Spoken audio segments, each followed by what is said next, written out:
Federal agents arrived before the HOA could escape. The string quartet hadn't even unpacked their instruments when black federal SUVs rolled into the Marina parking lot. Homeowners were already panicking over the drained lake when FBI agents walked straight toward Vanessa and Greg Crowley with fraud warrants in hand. Suddenly, the fake permits, missing money, and shell companies became everybody's problem. And standing there above the mud, I realized something important. Paperwork always catches up eventually. Subscribe for more real HOA nightmare stories. They tore down my warning sign at sunrise. I was standing at the bend in my gravel road with a mug of black coffee in one hand, and my old ranch coat still half-zipped, when the first excavator rolled through the cottonwoods. The engine growled low, metal tracks chewing into dirt my grandfather had packed by hand. Behind it came two pickup trucks, a flatbed trailer stacked with steel pilings, and a crew of men in yellow vests who moved like they had been told not to ask questions. One of them walked straight to my wooden sign. Private lake, Mercer property, no trespassing. He put both hands on the post, rocked it loose, and ripped it out of the soil like it was a weed. "Load it," a woman called. That was Vanessa Crowley. She stood near the shoreline in cream boots and a white blazer, holding a tablet against her chest like it was a court order. Her Range Rover sat behind her with the hazard lights blinking. Around her, half a dozen Crown Pines homeowners watched from the fresh gravel staging area, holding paper cups of coffee and smiling like they were witnessing progress. The worker tossed my sign into the bed of a truck. I felt my jaw tighten, but I did not move. Vanessa finally noticed me and gave that thin, polished smile people wear when they think money has already won. "Mr. Mercer," she said, loud enough for the others to hear. "Good, you're here. The board hoped you'd be reasonable about the transition." "Transition?" I asked. She turned toward the water like she was presenting a prize on a game show. Silver Run Lake is being incorporated into the Crown Pines Marina District. The homeowners voted last month. This shoreline has been underused for decades. Behind her, a pile driver swung into position over the lake my grandfather dammed in 1951. The first steel piling hung from the crane cable, dripping mud and morning frost. "That water is on my deed," I said. Vanessa sighed, almost sadly. "Your understanding of the property boundary is outdated. Our legal team reviewed the community expansion plan. The lake supports neighborhood value now. We are simply formalizing what already exists." A man in a fleece vest clapped softly. Then another homeowner joined in. Soon there were 20 people standing on my land, applauding while workers drove steel into my lake bed. The first impact rang across the valley. Boom. The sound hit my chest harder than I expected. Boom. A flock of geese lifted off the far bank. Boom. I looked at the water, still dark under the morning light, and saw my father teaching me how to read the spillway gauge. I saw my grandfather's hands in an old black and white photograph packed with clay, standing beside the first dam wall. I saw my wife, Claire, wrapped in a blanket on the dock during her last summer, smiling at the trout breaking the surface. Vanessa walked closer and lowered her voice. "I know change is hard for people your age, Ethan, but this marina is a $1 million improvement. You should be grateful your little lake is finally becoming something." That word landed wrong. Little. I looked past her at the survey flags, the concrete forms, the temporary office trailer already marked Crown Pines Marina District. They had planned this for months, maybe longer. They had printed banners, filed paperwork, sold promises, and not one of them had thought to knock on my door and ask who owned the water. "Who authorized this?" I asked. "The HOA board," Vanessa said. "That's not what I asked." Her smile disappeared for half a second. Then she lifted her chin. "County approval is on file. If you interfere with permitted work, we will seek damages." Another piling slammed into the lake bed. Boom. The homeowners kept watching me. Some looked smug, some looked nervous. Most looked away, which told me they knew enough to feel uncomfortable, but not enough to stop enjoying the show. I could have shouted. I could have blocked the road with my truck. I could have called the sheriff right there and given Vanessa the scene she wanted. Instead, I took one slow sip of coffee. Then I turned around and walked back to my pickup. Vanessa called after me. "That's the smart choice, Mr. Mercer." No, it wasn't. It was the quiet choice. There's a difference. I drove the half-mile back to the ranch house with the sound of steel still echoing behind me. Dust rolled behind my tires. The sun had just cleared the ridge, lighting the old barn, the cattle fence, and the narrow path down to the dam. Everything looked the same, but it wasn't.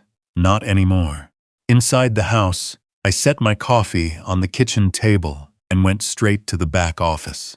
The steel filing cabinet stood beneath the window, dented on one side from when my father dropped it off a flatbed in 1983. I unlocked the bottom drawer with the small brass key I kept taped under the desk. The drawer stuck, then gave with a metallic scrape. Inside were tax records, survey maps, irrigation permits, dam inspection reports, and one leather binder wrapped in a cracked brown strap. I pulled it out and laid it on the desk. Stamped across the front in my father's block letters were two words: water rights.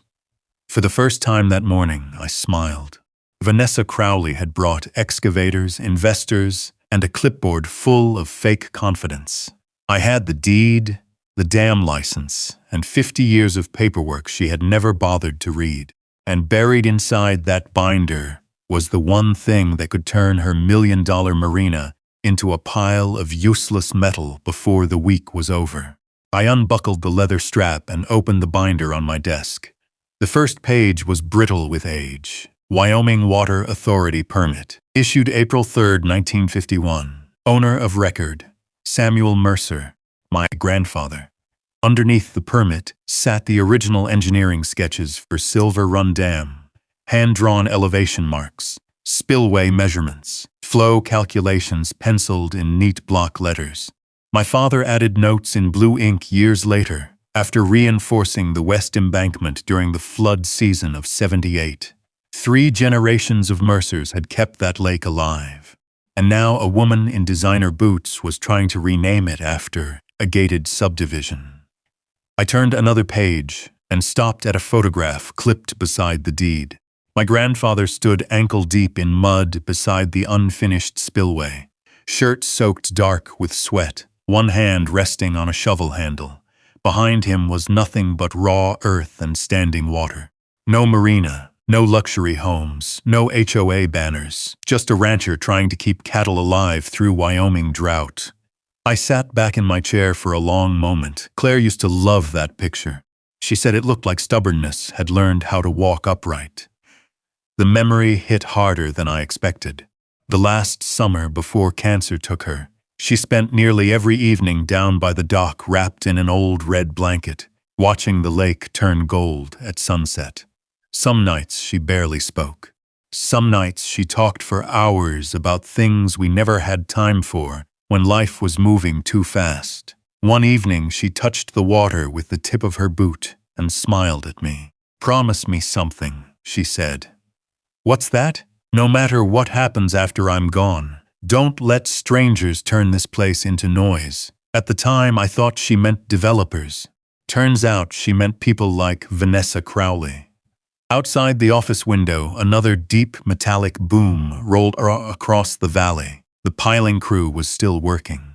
I closed the binder and carried it into the kitchen just as my phone buzzed across the counter. "Cal Morrison," I answered immediately. "You seeing this circus?" Cal asked without greeting. His voice sounded rough with irritation.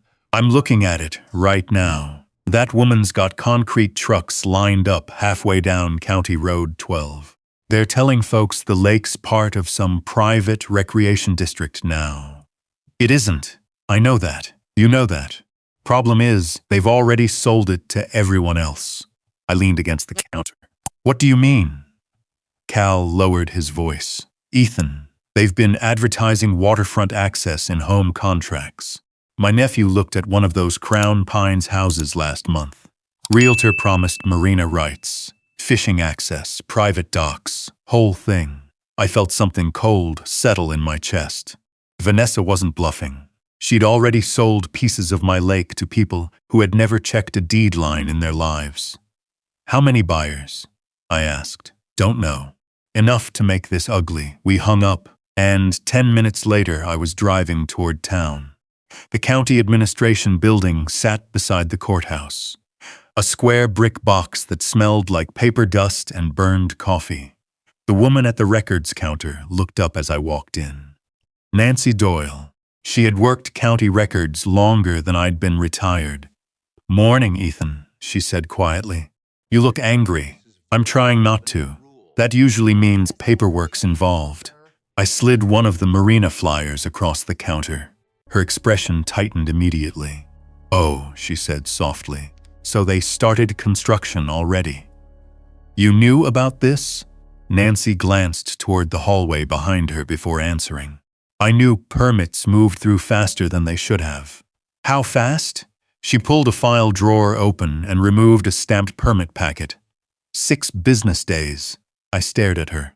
That Marina should triggered wetlands review, state irrigation review, public comment period, shoreline impact hearings. She shook her head slowly. "Normal process takes 3 to 4 months minimum. But this one didn't." "No." She flipped through the packet until she found the approval page. Every signature sat on the same date, same pen, same ink. County zoning approval, environmental exemption, shoreline clearance, all approved within hours. "That's impossible," I said. Nancy met my eyes carefully. "It's impossible if the rules were followed." I studied the final signature at the bottom of the page. Greg Crowley, county zoning consultant. Vanessa's husband. There it was. The first crack in their foundation. Nancy lowered her voice further. "You didn't get this from me, Ethan, but there are people in this building asking questions already. Quiet questions." Outside, another construction boom echoed faintly through town. I looked at the permit packet again. 6 days, no environmental review, no public hearing, no wetlands inspection. And somehow they had approval to drive steel into a privately licensed reservoir. I slipped the papers into my binder. Vanessa Crowley thought this was a real estate project. What she had actually built was evidence, and for the first time since sunrise, I started to understand exactly how far she'd gone to steal my lake. By the end of that week, Crown Pines stopped pretending this was some misunderstanding. They acted like they owned my ranch. The first notice arrived taped to my gate in a gold envelope, stamped with the HOA seal. Community violation notice. I stood there reading it while cattle moved through the north pasture behind me. Violation 1. Unauthorized shoreline structures. Violation 2. Non-compliant fencing visible from Crown Pines residences. Violation 3. Livestock noise disturbance affecting property enjoyment. I laughed once under my breath. My family had been running cattle on that land since Harry Truman was president. And now a woman from Scottsdale was trying to find me because cows made noise near a ranch lake. The bottom of the notice demanded payment within 14 days. Failure to comply may result in liens against the property. That part interested me. Not because it scared me, because it proved Vanessa either didn't understand the law or believed nobody around her did. An HOA can't place liens on land outside its covenants. Silver Run Ranch was never annexed into Crown Pines, which meant every fake violation she mailed me became another documented act of fraud. I added the notice to the binder. 3 days later, things escalated.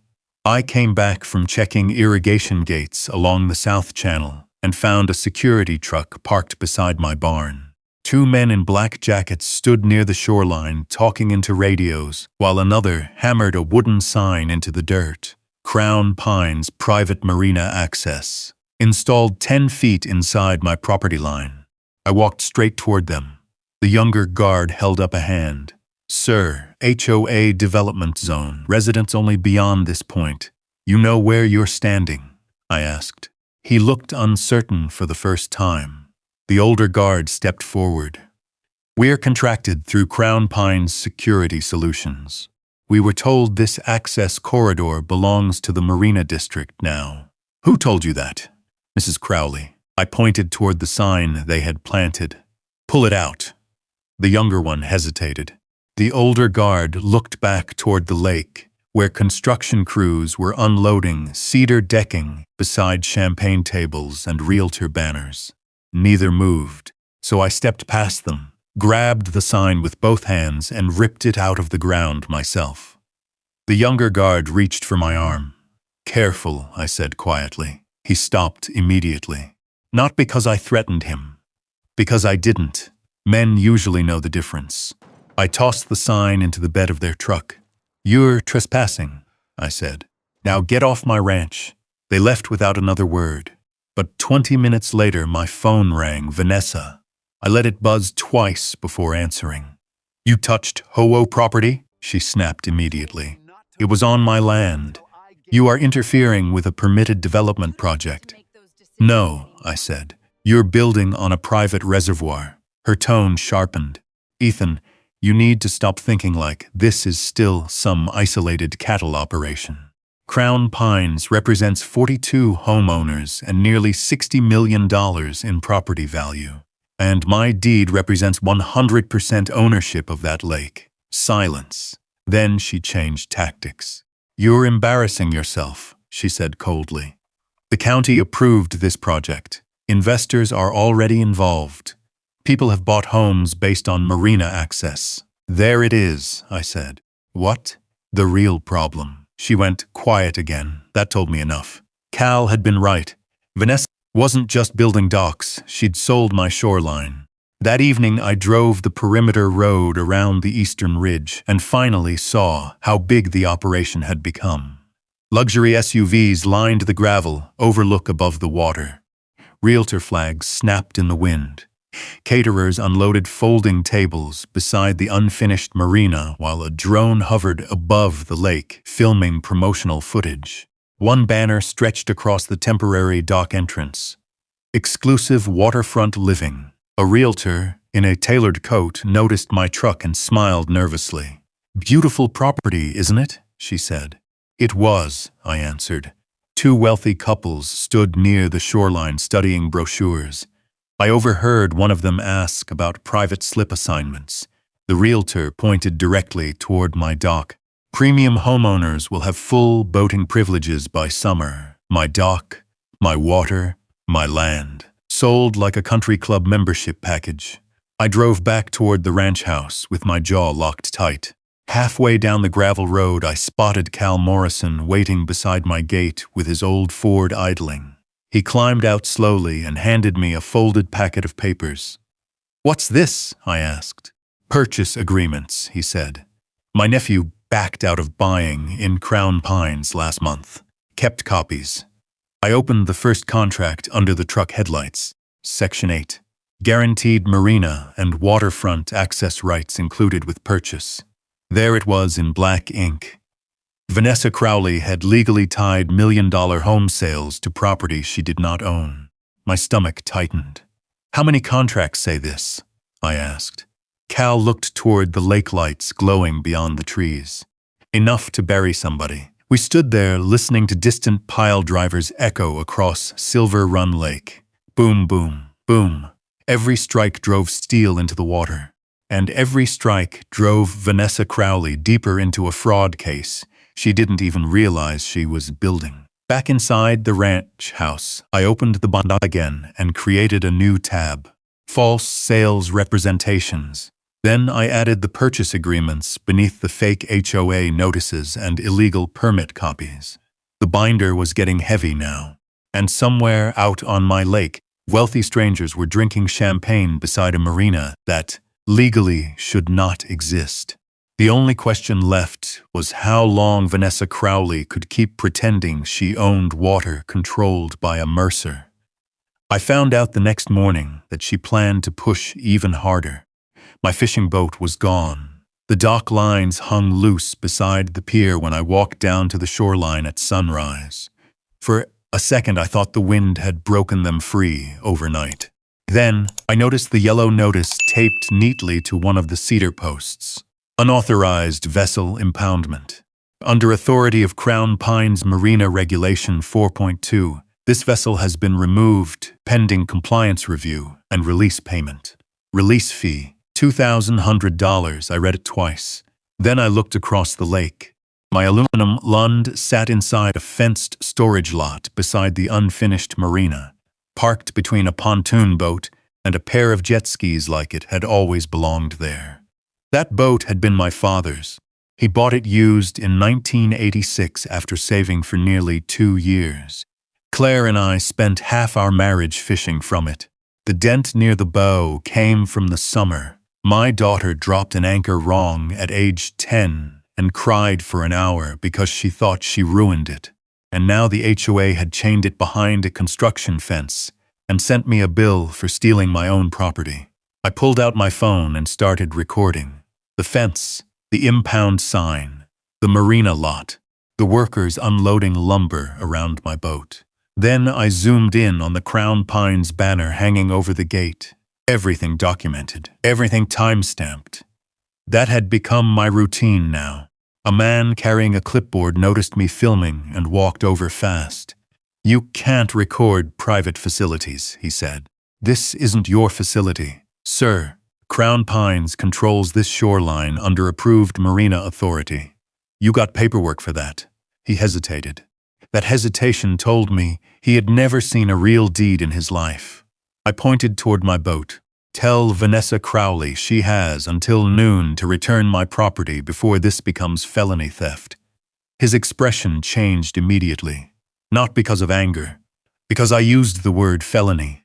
I drove back toward the ranch house and nearly hit another surprise halfway up the gravel road. A white county SUV sat parked outside my gate. Greg Crowley leaned against the hood, wearing mirrored sunglasses and a county badge clipped to his belt. Vanessa stood beside him with her arms folded, smiling like she already knew how this conversation ended. Greg held up an envelope. "Morning, Ethan." I didn't answer. He walked forward and handed me the document. Official Notice of Water Rights Review. I scanned the page quickly. The county was supposedly opening an investigation into my reservoir licensing, compliance, and irrigation diversion authority. According to the notice, Silver Run Lake might be subject to administrative reassessment due to public recreational conversion. Public recreational conversion. That phrase alone told me exactly who wrote it. "This isn't legal," I said calmly. Greg shrugged. "County has broad authority over water use classifications." "No," I replied. "The state does." Vanessa stepped closer. "Ethan, this could all go away if you cooperate. The Marina District is happening whether you like it or not." I looked directly at Greg. "You're using your county office to pressure a private landowner over a development your wife profits from." His jaw tightened slightly. First real crack I'd seen from him. "You should be careful making accusations," he said. "You should be careful putting fraud in writing." Vanessa laughed once under her breath. "You really think anyone's going to side with one stubborn rancher over 42 homeowners?" I glanced toward the lake where cranes were swinging decking into place. "Depends," I said. "How many of those homeowners know you sold them access rights to water you don't own?" The silence after that lasted maybe 2 seconds. Long enough. Greg recovered first. "You have 10 business days to comply with the review request." Then they got back into the SUV and drove away. I stood there holding the notice while dust settled across the road. Public recreational conversion. The wording was sloppy, desperate, and dangerous. Because it meant Greg Crowley was trying to manufacture legal authority after construction had already started. That afternoon I drove into Cody and bought 6 trail cameras, 3 weatherproof hard drives, and 2 lockboxes. By sunset, I had cameras hidden in the cottonwoods overlooking the marina. Inside the pump house near the spillway, along the access road, and above the fenced impound lot holding my boat. Then I started organizing evidence. Permit copies, HOA notices, investor contracts, county threats, property surveys, video recordings. The binder grew thick enough that the rings barely closed. Around 9 that night, Cal Morrison showed up carrying a six-pack and bad news. "You sitting down?" he asked. I pointed him toward the kitchen table. He dropped a folded printout beside the binder. Corporate registration documents. Stillwater Shoreline Development LLC. Registered owner, Crowley Holdings Group. Manager, Gregory Crowley. I stared at the page, then at him. Cal nodded grimly. My nephew pulled it from state business records. The Marina contractor. The same company awarded the construction deal by county approval. Owned by Greg Crowley himself. I leaned back slowly in my chair. There it was. Not incompetence, not arrogance, corruption. Vanessa hadn't built the marina because homeowners wanted docks. She built it because she and Greg stood to make millions selling access to a lake they never legally controlled. Outside the kitchen window, floodlights from the marina glowed across the dark water. I could hear distant hammering still echoing over Silver Run Lake. They were working late now, moving fast, because somewhere deep down, Vanessa Crowley already knew the truth. People only rush construction when they're afraid somebody's about to stop it. And after what I'd just found in those business filings, I finally understood why they were panicking. Because if the county fraud unraveled, the marina wouldn't just shut down. It would take the entire Crown Pines development with it. That was the moment I stopped arguing with Vanessa Crowley. Publicly, at least. No more phone calls, no more confronting workers, no more tearing signs out of the dirt. From that point on, I became quiet. And quiet scared people like Vanessa far more than yelling ever could. 3 mornings later, I drove down to the dam before sunrise carrying a flashlight, a thermos of coffee, and my father's old inspection notebook. Silver Run Dam sat hidden behind a wall of cottonwoods at the far southern edge of the ranch. Most Crown Pines residents probably didn't even know it existed. They saw a lake. They never bothered wondering what held it there. That was their mistake. The concrete spillway curved through the embankment like an old scar. Rust streaked the control housing beside the pump shed, but the structure itself was solid. My grandfather overbuilt everything. My father maintained it like church property. And me?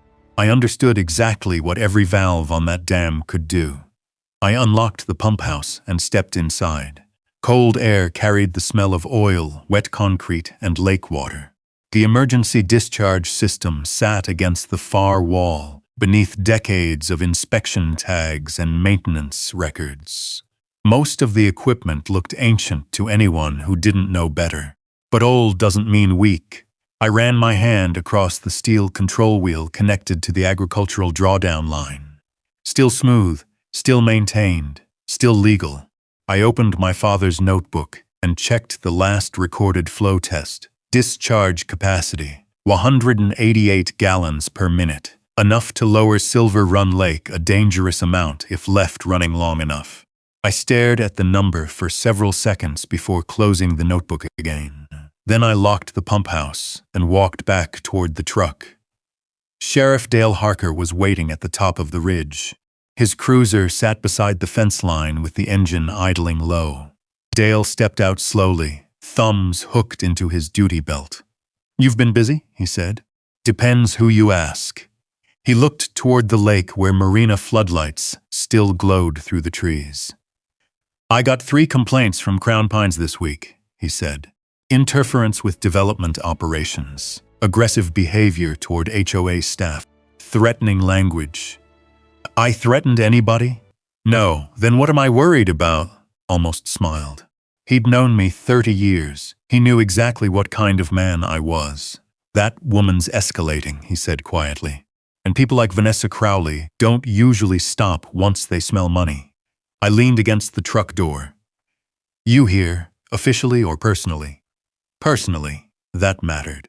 Dale glanced toward the pump house behind me. "You planning something?" I considered lying. "Didn't." I'm preparing. For what? For the moment they finally realized they built a marina on the wrong lake. He studied me for a long moment. Then he nodded once. Stay inside the law, Ethan. I always do. That's why I came out here before someone else does. He got back into the cruiser and drove off down the gravel road without another word. By the end of that week, Crown Pines announced the grand opening regatta. Vanessa mailed embossed invitations across 3 counties. Founders Weekend, live music, investor reception, private lakeside dinner. The flyer showed sunset reflecting off marina docks that technically sat on stolen property.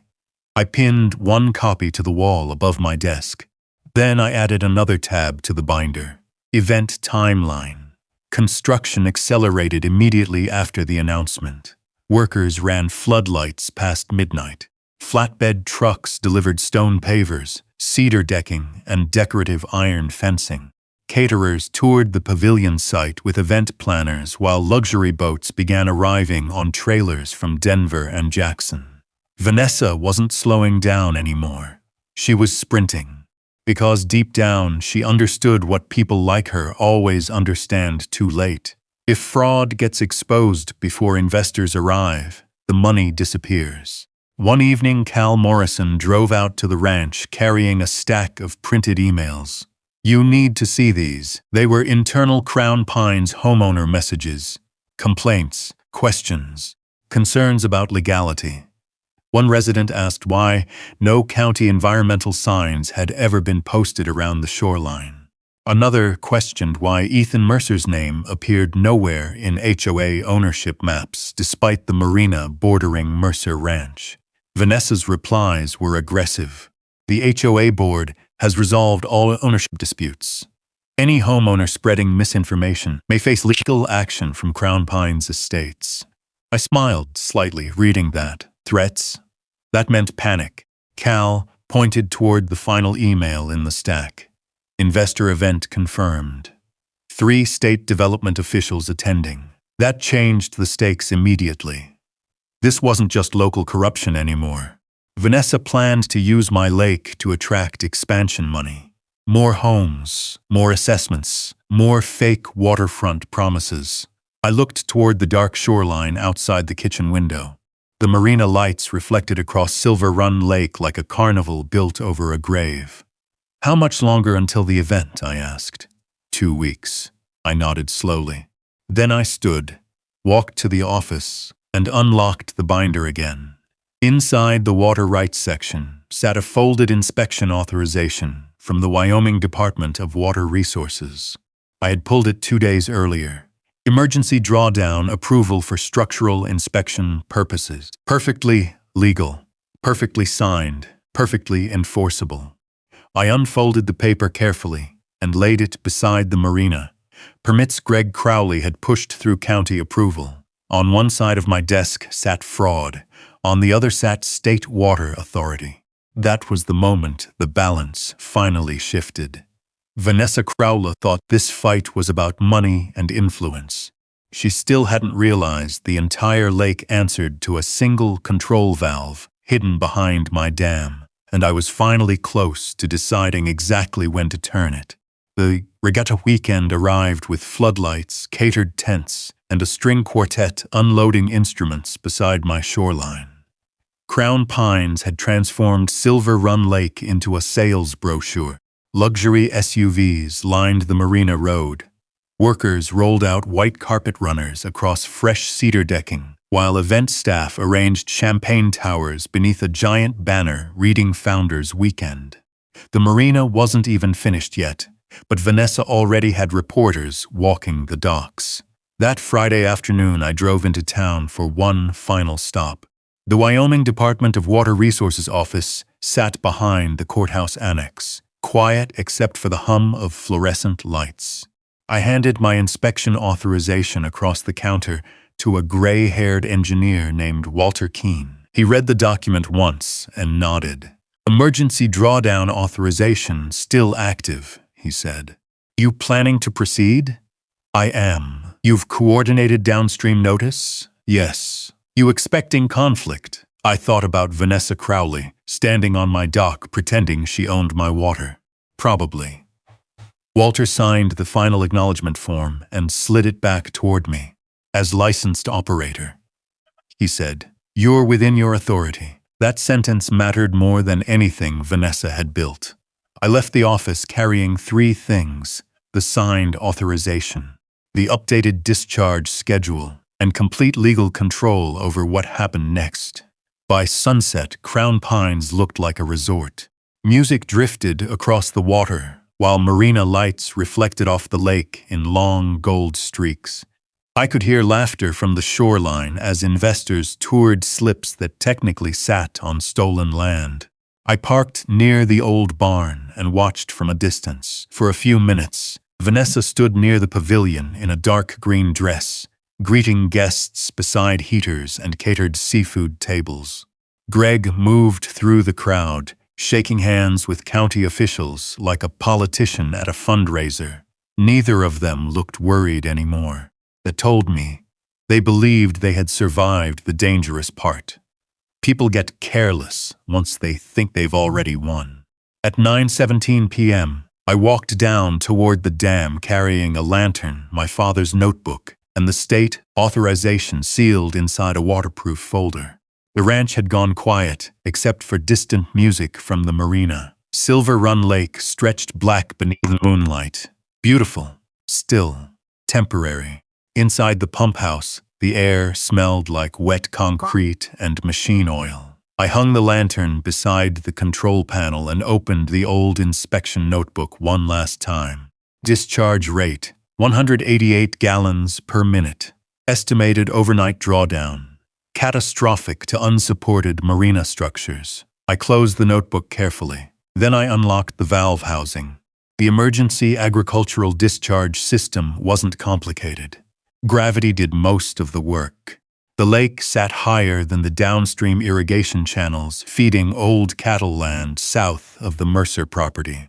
Once primed, the line would run almost silently. That was the part nobody outside water management ever understands. A lake doesn't disappear with an explosion. It disappears inch by inch while people are sleeping. I checked the pressure gauge, opened the intake wheel halfway, primed the discharge line, then wrapped both hands around the main control valve. For a moment, I just stood there, listening to distant laughter drifting over the water. Claire's voice came back to me clear as church bells. "Don't let strangers turn this place into noise." I turned the wheel slowly. The pipe groaned once. Then came the deep, hollow rush of moving water. Steady, powerful, controlled. The discharge line vibrated beneath the floor as millions of gallons began moving south through the old irrigation channels my grandfather built 70 years earlier. I checked the gauge again. Flow stable. No going back now. I locked the pump house and walked outside. From the ridge above the marina, Crown Pines looked alive. Music echoed over the shoreline, while guests gathered around outdoor fire tables beside a lake that had already started dying beneath them. And none of them knew it yet. Around midnight, Cal Morrison pulled his truck beside mine near the north fence line. "You did it?" he asked quietly. I nodded once. Cal stared toward the lake lights. "How long?" "By sunrise, they'll notice." "And the docks?" I looked toward the unfinished marina stretching over black water. Depends how honest their engineers were." Cal barked out one short laugh at that. Then his expression turned serious again. "You sure about this, Ethan?" I handed him the state's authorization paperwork. He read the signature at the bottom and whistled softly. "Hell," he muttered. "You really covered every inch of this." I had to, because that was the truth. Vanessa Crowley had money. Investors, county influence. A marina full of contractors. But I had the law. And the law said Silver Run Lake belonged to the Mercer family. At 2:40 a.m., I walked back down to the spillway carrying a flashlight. The difference was already visible. The waterline had dropped nearly 2 feet against the old gauge markers, bolted into the concrete wall. The discharge channel thundered through the darkness below the dam now. flooding old irrigation trenches that hadn't carried water in years. The marina lights still glowed across the lake. Music still drifted over the shoreline. The party was still going, but the water underneath it was disappearing faster every minute. I stood there watching the current surge through the spillway, while cold night air rolled off the exposed banks. Then I checked my watch. 5 hours until sunrise. 5 hours until Crown Pines learned the most expensive lesson in Wyoming real estate history. And somewhere beyond the floodlights and champagne glasses, Vanessa Crowley was still sleeping peacefully beside a marina, already beginning to sink into mud. I never went to bed. At 4:30 in the morning, I sat at my kitchen table with a cup of coffee, gone cold beside the binder. The ranch house was silent except for the ticking clock above the stove and the distant roar moving through the discharge channel south of the dam. Silver Run Lake was draining exactly the way the calculations predicted. Steady, controlled, merciless. At 5:12 a.m., my phone buzzed. One of the trail cameras overlooking the marina had triggered motion alerts. I opened the footage. The first worker arrived in a utility cart carrying fuel cans. He stepped out near Dock B, stopped suddenly, then turned in a slow circle toward the shoreline. Even through grainy night footage, I could see confusion hit him. The waterline was gone. 30 seconds later, he pulled out his phone. By 5:45, headlights started flooding the marina road. Contractors, security trucks, HOA board members, people running now. Panic moves fast when money starts sinking. I drove down toward the ridge overlook just before sunrise. The smell hit first. Wet clay, exposed algae, rotting lake vegetation that hadn't seen daylight in decades. Then the fog lifted. Silver Run Lake was gone. Not completely. A narrow channel of dark water still cut through the middle basin. But most of the lake bed had become a massive field of black mud stretching beneath the morning sky. And hanging above it sat the marina, crooked, tilted, broken. The floating docks had collapsed sideways as the water dropped beneath them overnight. Boat lifts leaned at impossible angles. Half the steel support pylons now stood fully exposed 20 feet above the mud like skeleton ribs. 3 luxury boats sat stranded in the basin. One had tipped completely onto its side. Another rested nose down in thick mud, with the propeller hanging in open air. The entire $1 million marina looked like someone had dropped it into a drained swamp. I parked beside Cal Morrison's truck near the overlook. He stared down at the basin and let out one low whistle. "Sweet Lord," he muttered. Below us, Crown Pines was unraveling in real time. Contractors shouted across the docks, while guests from the regatta wandered through the parking lot in expensive coats, staring at the exposed lake bed, like survivors of some natural disaster. The string quartet stood beside the pavilion, holding instrument cases, completely forgotten. At exactly 7:03 a.m., Vanessa Crowley arrived. Her white Range Rover flew down the marina road fast enough to throw gravel across parked cars. She climbed out wearing sunglasses and a long cream coat, already shouting before the engine stopped.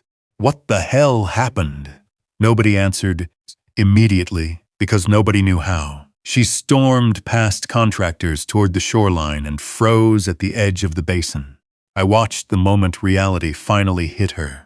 The marina wasn't damaged. The lake was gone. She spun around wildly. "Where's the water?" One contractor pointed helplessly toward the southern spillway. Another shouted something about structural instability.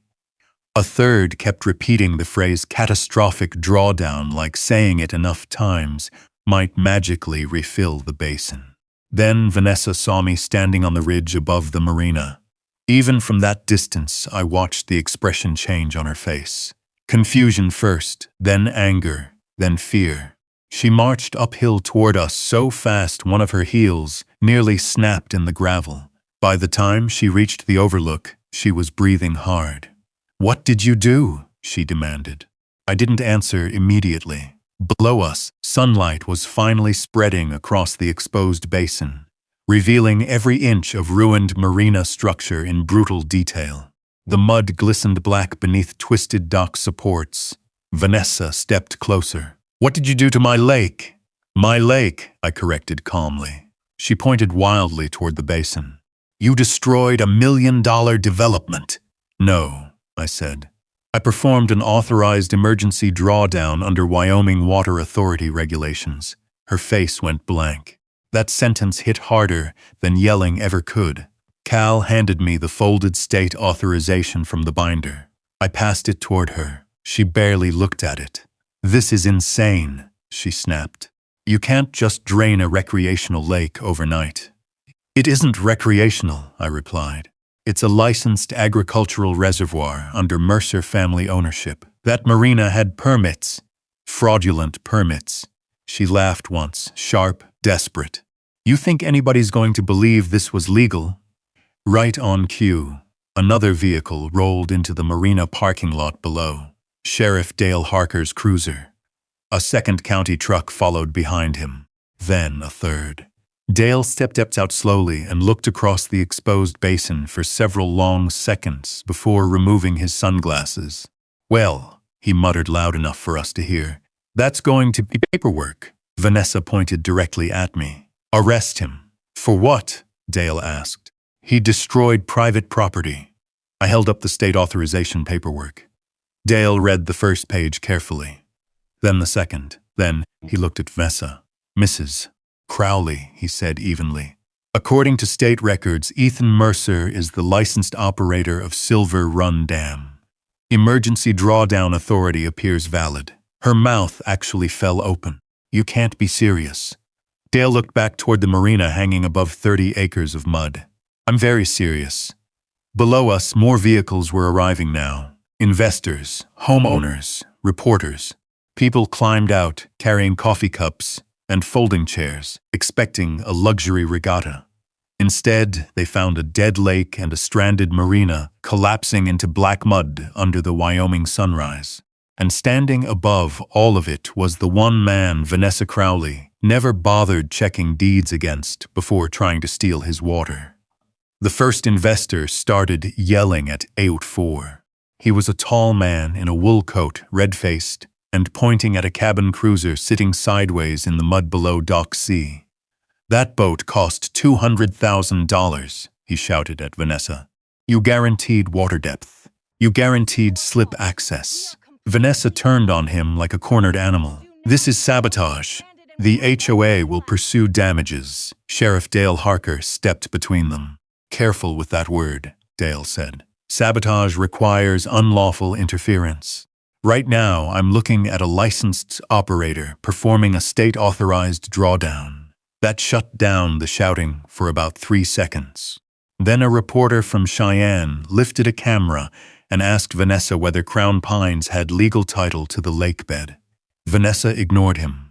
Greg Crowley didn't. He came fast across the gravel in a navy blazer, phone pressed to his ear, face tight with panic. He stopped beside Vanessa and looked past her at me. "You just made the biggest mistake of your life," he said. I opened the binder and removed 3 pages. The deed, the dam license, the emergency drawdown authorization. "No," I said. "I made copies." Greg looked at the papers but didn't touch them. Smartest thing he did all morning. Before he could answer, 2 black SUVs rolled into the marina lot. No lights, no sirens. Just federal plates and dark windbreakers. The parking lot went quiet in a way crowds almost never do. Doors opened, 3 agents stepped out. The woman in front had short, dark hair, calm eyes, and the kind of posture that made people stop talking before she said a word. She walked directly toward Greg and Vanessa. "Nora Bell," she said, holding up identification. "Federal Bureau of Investigation." Greg's face changed, not dramatically, just enough. Like a man hearing a floorboard crack beneath him. Vanessa looked confused first, then irritated. "What is this?" Agent Bell didn't answer her question. "Gregory Crowley, you are under arrest for wire fraud, bid rigging, falsification of public records, and conspiracy related to the Crown Pines Marina project." For a second, nobody moved. Even the caterers stopped unloading silver trays. Then Greg took one step back. Agent moved with him. Fast, controlled, professional. No drama, just consequences. Vanessa's voice cracked. Greg? What is she talking about? Agent Bell turned to her. Vanessa Crowley, we also have a warrant for your arrest, pending charges connected to fraudulent HOA assessments and interstate investor misrepresentations. The string quartet had been setting up near the pavilion. One violinist lowered her bow slowly. A state development official set his coffee on the hood of a car and walked away without looking back. Homeowners began whispering. Not angry, yet worse.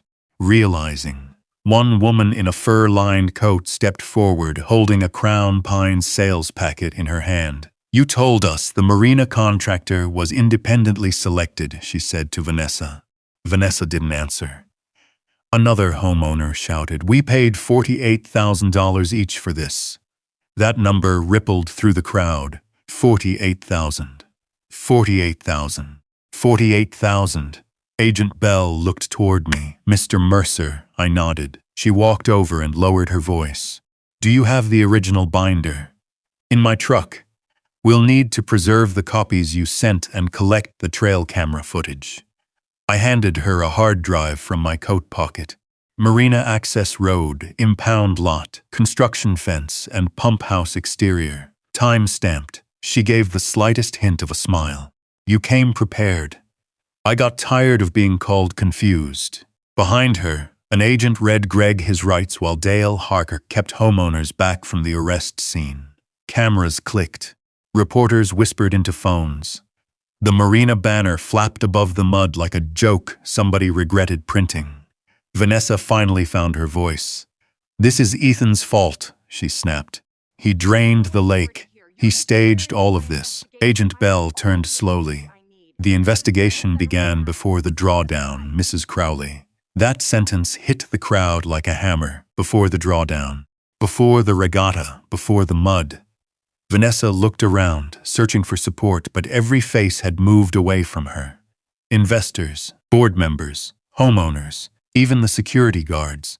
Power leaves quietly when paperwork arrives. Greg was guided toward the first SUV. Vanessa resisted only with words. You don't understand what we built here, she said. This community needed that marina. I looked down at the exposed lake bed, at the broken docks, at my father's stolen boat sitting in the impound lot behind the fence. No, I said. You needed it. Her eyes cut toward me, but she said nothing, because the cameras were on her now. And for the first time since she tore down my warning sign, Vanessa Crowley had no clipboard, no county seal, no fake notice, and no audience willing to believe her. Just handcuffs, mud, and 42 homeowners realizing their luxury lake community had been built on somebody else's water. By Monday morning, Crown Pines had done what desperate organizations always do. They sued. Their emergency motion landed before breakfast, delivered by a courier in a pressed shirt who looked like he wanted no part of it. The envelope was thick, expensive, and full of panic dressed up as legal language. Crown Pines Estates HOA demanded that I immediately refill Silver Run Lake, cease all dam operations, restore marina access, and pay damages for intentional destruction of community infrastructure. They wanted a temporary restraining order by noon. I called my attorney, Rebecca Sloan, before the courier reached the end of my driveway. Rebecca had practiced property law in Wyoming for 32 years and had a voice that could make bankers sit straighter. She read the first 3 pages and laughed once, not loudly. Worse, professionally. They're claiming ownership interest in the lake bed, she asked. They are. Do they attach proof? They attach marketing brochures. Perfect. By 11 that morning, we were standing in county court. Vanessa was not there. She was still in federal custody. Greg was, too. The HOA sent 3 board members, 2 outside lawyers from Denver, and a room full of frightened homeowners who looked like people waking up inside a bad contract. Judge Marion Ellis took the bench at 11:07. The HOA's lead attorney stood first. Your Honor, Mr. Mercer engaged in a retaliatory act that destroyed a $1 million marina and endangered property values across an entire residential community. Rebecca rose slowly. Your Honor, before this court hears emotional argument about property values, we need to establish whether Crown Pines had any legal right to build on Mr. Mercer's reservoir. The judge looked over her glasses. Do they? Rebecca opened my binder. The sound of those metal rings snapping open echoed through the courtroom. One by one, she entered the documents. Original deed, recorded boundary survey, Wyoming Water Authority license, dam operator certification, emergency drawdown authorization, notice of downstream coordination, photographs of trespass, HOA fines issued against non-member land, purchase contracts promising lake access, corporate filings tying the marina contractor to Greg Crowley. The HOA lawyer objected twice. Judge Ellis overruled him both times. Then Rebecca played the trail camera footage. Vanessa's contractors taking my warning sign. Security guards installing Crown Pines access markers inside my fence line. Workers towing my father's boat into the impound lot. The courtroom changed after that. You could feel it. The homeowners stopped looking angry at me. They started looking at the board. One woman in the second row whispered, "They told us he signed an agreement." Judge Ellis heard her. "So did Mr. Mercer sign any agreement?" the judge asked. The HOA lawyer shuffled papers. "No, Your Honor, but the HOA relied on county approvals and implied recreational use." Implied by whom? Silence. Rebecca handed up one final document. "Your Honor, the county approval was signed by Greg Crowley, who is currently under federal indictment and whose shell company received the marina contract." Judge Ellis read the filing. Her expression did not change, but her voice cooled. "I am denying the temporary restraining order." The HOA lawyer started to rise. The judge lifted one hand. "I am not finished." The courtroom went still. "Based on the record before me, Crown Pines Estates has not demonstrated ownership, easement rights, riparian rights, or lawful authority over Silver Run Lake. Further, the assessments collected for this marina appear to have been based on representations that may be materially false." A board member behind the lawyers went pale.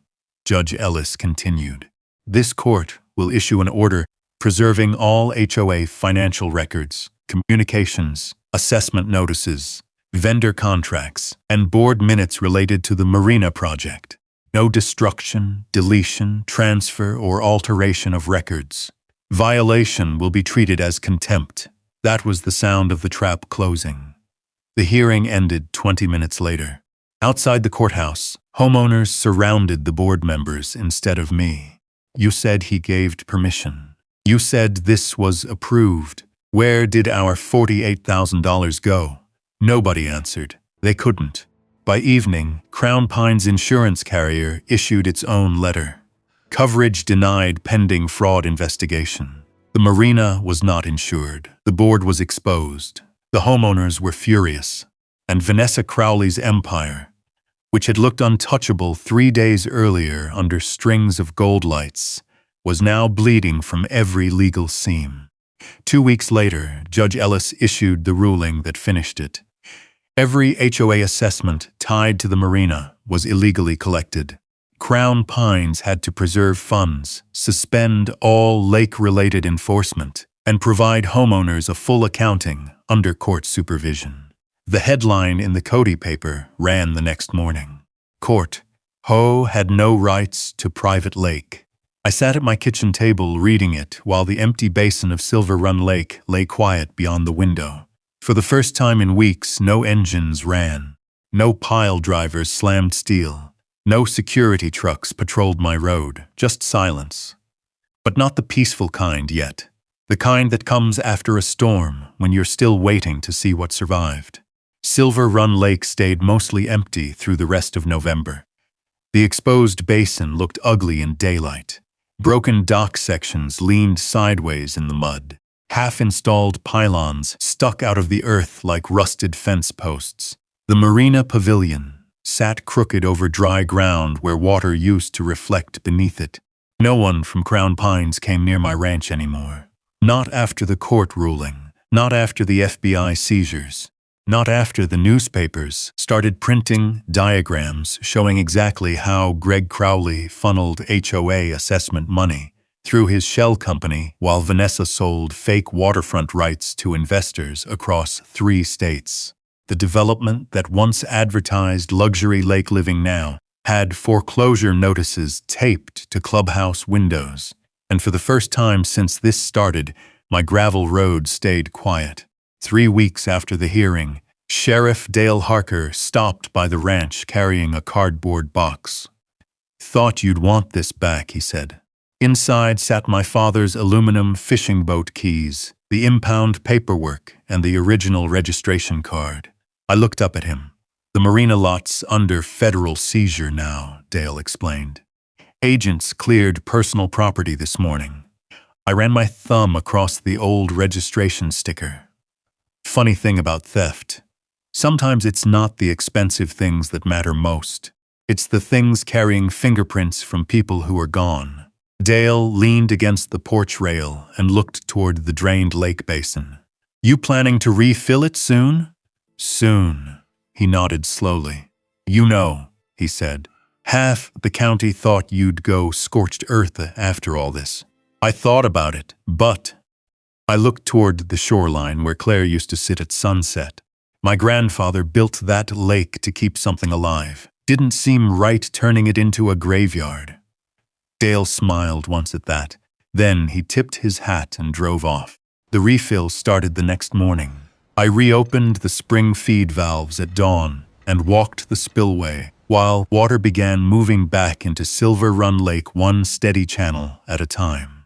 Snowmelt from the western ridges helped. So did early winter runoff feeding the upper basin. The lake returned slowly, like trust usually does. By Christmas, the mudflats near the north bank had disappeared beneath dark water again. The broken marina docks remained half submerged along the shoreline, abandoned after the insurance denial. Federal receivers eventually ordered the entire structure dismantled at HOA expense. Nobody argued. Nobody had money left for arguments. In January, several Crown Pines homeowners started coming to the ranch one by one, not demanding, apologizing. A retired teacher named Linda brought homemade bread and admitted she never believed Vanessa completely, but ignored the warning signs because property values kept climbing. A young couple from Denver confessed they spent their life savings, believing the marina access was legitimate. One older man stood on my porch, holding his hat with both hands and simply said, "We should check the deed before we trusted the brochures." That one stayed with me, because that was the whole story in a single sentence. People trusted appearances more than records. Every time I listened, and every time I told them the same thing. You weren't the ones driving steel into my lake. Most of them weren't bad people, just comfortable people. And comfort makes people lazy around the truth. By February, federal charges against Greg and Vanessa Crowley expanded into conspiracy and investor fraud. Several county officials resigned during the investigation. Rebecca Sloan later told me the FBI believed Crown Pines had been planning 2 additional developments using the same marina scheme. They never got the chance. Spring arrived slowly across the valley. The first real sign came when geese returned to the western shoreline. Then came the thaw, then runoff. By late April, Silver Run Lake had nearly reached full pool again. The morning it finally touched the old spillway marker. My grandfather carved in 1952. I stood alone beside the dam for a long time without saying a word. The water looked calm again, honest again, like it remembered where it belonged. A month later, I met with Rebecca, a land trust attorney, and the Wyoming Conservation Board. We finalized a permanent conservation easement protecting Silver Run Lake and the surrounding shoreline from future commercial development. No marinas, no private resort district. No luxury expansion projects. Ever. Then I added one final condition. Every Saturday from June through August, local kids could fish the lake free of charge. No permits, no HOA memberships, no gates. We named it Claire's Catch Program. The first Saturday drew 23 kids from Cody and the surrounding ranches. Cal Morrison helped bait hooks near the dock while I untangled fishing line and listened to children laughing across the shoreline Vanessa once tried to privatize. Near sunset, a little boy, maybe 8 years old, hooked his first trout beside the eastern reeds. He shouted so loud it echoed across the water. Everybody turned to look. The fish wasn't big. Didn't matter. The boy grinned like he'd discovered gold. And standing there beside Silver Run Lake, watching that kid hold up his first trout beneath the Wyoming sunset, I realized something Vanessa Crowley never understood. Land isn't power because you can sell it. Water isn't valuable because rich people build docks beside it. Some places matter because families protect them long enough for other people to belong there too. The HOA thought they bought a lake. What they were really standing on was someone else's family history. And I think that's a lesson system underneath this whole story. Most fights over land aren't really about land. They about memory, about whether the people who came before you made enough for you to protect what they built. My grandfather didn't build Silver Run Lake so somebody could turn it into a sail beach. He built it because hard winter and dry summer demand something dependable. And in the end, the thing that hung up was money, influence, or cloud promises. It's what records patience and the simple truth of who the land actually belonged to. There's something comforting about that. Not because anybody lost, but because some things in this county still depend on honesty, paperwork, and people willing to stand their ground quietly instead of giving up when pressure starts pushing back. If you ever deal with an HOA, a property dispute, or watching somebody try to rewrite the truth because they thought nobody would challenge them, drop a yes in these comments, and if you still got land, family records, or even an old photograph tied to a place you love, I honestly glad to hear about it. And if stories like this mean something to you, subscribe and stick around. There's another HOA range story coming soon, and I think you're really going to enjoy the next one.